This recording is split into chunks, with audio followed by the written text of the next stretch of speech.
भवम भवानी धाम की जय।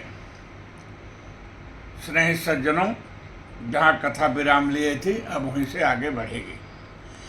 कवितावली में यहाँ तक लिखा है कि केवट का परिवार कोई छोटा नहीं था। उसने अपने सभी पुत्रवाद को बुलाकर प्रभु के चारों ओर बैठा दिया और चरण धोने लगा। अति आनंद उमगी अनुरागा, चरण सरोज पखारन लागा। केवट के भाग्य को देखकर देवता ऊपर से पुष्प बरसा रहे हैं और केवट कठौते में प्रभु के चरण धो रहा है। केवट ने सोचा था कि अगर मेरी यह कठौती प्रभु के चरण रस से स्त्री बनी तो फिर मैं प्रभु को नाव पर किसी दिशा में नहीं बैठाऊंगा। परंतु जब वह कठौती स्त्री नहीं बनी तो केवट का संदेह दूर हो गया और वह आनंद में भर गया और अति आनंद से प्रभु का चरण धोने लगा। प्रभु रुख पाई के बुलाई बालक घरिनी, बंदी के चरण चहु दिश बैठे घेरी घेरी। छोटो से कठौता भरी आने पानी गंगा जू को, धोई पाए पियत पुनीत घेरी फेरी फेरी। धोई पाए पियत पुनीत बारी फेरी फेरी। तुलसी सराहता को भागुसानुराग सुर, बरस सुमन जय जय कहें टेरी टेरी के। विविध स्नेह सनी बानी असयानी सुनी। हसे राधो जानकी लखन तानी टेरी टेरी। हसे राघोर जानकी लखन तान टेरी टेरी। विविध स्नेह सानी बानी असयानी सुनी। हसे राघो जानकी लखन तन हेरी हेरी। श्री राम ने देखा कि यह तो बड़ी लंबी पंक्ति है, इसमें तो बहुत सारा समय लगेगा और मुझे जल्दी है गंगा पार उतरने की, इसलिए अगर ये जल्दी धो ले तो अच्छा रहेगा। प्रभु के चरण धोकर स्वयं चरणोदक ग्रहण किया और अपने पूरे परिवार को चरणोदक पिलाया और पुराने पुरखों तक को तार दिया। फिर राघव को स्वयं अपने कंधे पर बैठाकर नाव में बैठाया और पार ले गया। पद पखारी जल पान करी आप सहित परिवार, पितर पार करी प्रभु ही पुनि मुदित गयो ले पार। नाव जब गंगा पार पहुंची तो गंगा की रेती में सीता राम निषाद राजगुह उतर कर खड़े हो गए। नाव खेने वाले केवट ने भी उतर कर प्रणाम किया, मानो उसका स्वार्थ पूर्ण हो गया। राजाओं के यहाँ भी ऐसे होता है। फिर केवट उतरा और प्रभु को प्रणाम करके प्रणाम किया तो प्रभु ने सोचा यह कुछ उतराई चाह रहा है। आज केवट के प्रणाम करने पर राघव ने परंपरा के अनुसार यही अर्थ लगाया कि इसे कुछ देना चाहिए, परंतु उनके पास तो देने के लिए कुछ था नहीं। क्या देते? उतरी ठाड़ वय सुर शरीरेता, सीय राम गृह लखन सीय राम गुह लखन समेता। केवट उतरी दंडवत कीन्हा, प्रभु ही सकुच यही नहीं कृछु दीना। परंतु जानकी तो राघव के मन को बात जानती हैं, क्योंकि कहा गया है पिय ही किसी जानन हारे। एक बार सत्संग व तपस्या में कौन बड़ा है यह तय करने के लिए विश्वामित्र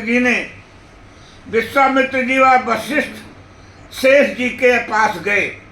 शेष जी ने कहा कि मेरे सिर का यह भार पृथ्वी, यदि तुम दोनों में से कोई थोड़ी देर के लिए रोक लो तो मैं तुम्हारे प्रश्न का उत्तर दूंगा। विश्वामित्र ने पहले प्रयास किया, आधी तपस्या का फल लगा दिया, पर असफल रहे। वशिष्ठ ने सत्संग के 2 घड़ी के फल के प्रभाव को लगाकर पृथ्वी का भार रोक लिया।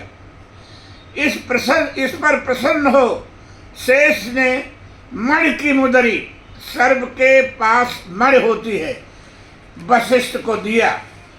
वशिष्ठ ने महाराज दशरथ को, दशरथ जी ने कौशल्या को, और कौशल्या ने यही मुदरी जानकी को मुदुखाई में दिया था।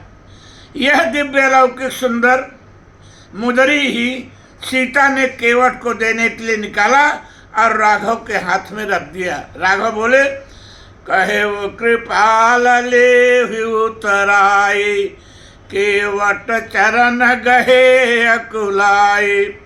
केवट ने प्रभु के चरणों को पकड़ लिया। भला कोई अपनी पुत्री का गहना उतरवाता है? महाराज दशरथ मेरे मित्र थे, तुम उनके पुत्र हो, और सीता मेरी पुत्र वधू अथवा बेटी के समान है। मैं देने से रहा, उल्टे उसी से लूंगा सरकार, यह कैसे संभव है? पूरी जिंदगी मजदूरी किया, परंतु विधाता ने आज संपूर्ण जन्म की कमाई एक ही बार में देकर मुझे धन्य कर दिया। और अब कछु नाथ न चाहिए मोरे, अब कछु नाथ न चाहिए मोरे, दीन दयाल अनुग्रह तोरे।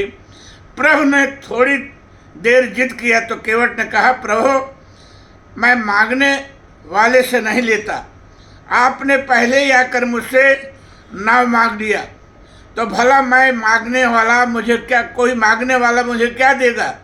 मुझे कुछ नहीं चाहिए। हाँ, लौटते समय आप जो प्रसाद के रूप में देना चाहें मैं ग्रहण कर लूँगा, इस समय कुछ नहीं लूँगा। प्रभु ने जब और ज़्यादा हट किया तो केवट ने कहा, प्रभु नियम क्यों भंग करते हैं?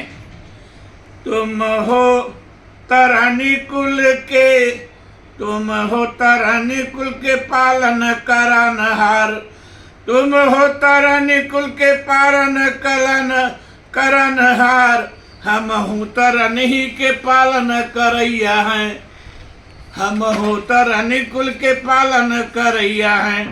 भीम भव सागर के सुघर खेवैया, हम हो सदैव देव सारी के खेवैया हैं। कौतुकी को पंथन को पार करवैया नाथ, हम तो जग पावनी को पार करवैया हैं। हम तुम भैया एक कर्म के करैया राम, केवट सो केवट न ले तो उतरैया है। इतना ही नहीं प्रभु, और भी संसार में बहुत से ऐसे पेशे हैं जिनमें लेन देन नहीं चलता। नाई से न नाई ले तो धोबी न धुलाई देत, देखे उतर आई नाथ जाति न भिगारी हैं। और यही यदि देने के लिए अधिक इच्छा है तो प्रभु मेरे घाट आओ राम, तुमको मैं उतार दीनो, तेरे घाट आओ नाथ मुझको भी उतारियो। बहुत कीन प्रभु लखन से नहीं कछु के वटले, विदा कीन करुणाए तन भगत विमल बरुदेव। प्रभु ने केवट को किसी प्रकार विदा किया और स्वयं स्नानवा शिव जी की पूजा किया। जानकी ने भी गंगा जी का पूजन किया। फिर तीनों वहाँ से आगे बढ़े, साथ में निषाद राजगुह भी है। तब गणपति शिव सुमिर प्रभु, नाई सुर सरी मात, सखा अनुज सिय सहित बन, गवन कीन रघुनाथ। इस प्रकार केवट को विमल भक्त का वरदान देकर प्रभु वन पथ पर आगे बढ़ गए। इधर राम सीता लक्ष्मण को छोड़कर लौटे। सुमंत की क्या दशा है इसे जानने के लिए अब आगे सुमंत की वापसी का प्रसंग देखें। बस यही कथा विराम लेगी। भवम भवानी धाम की जय।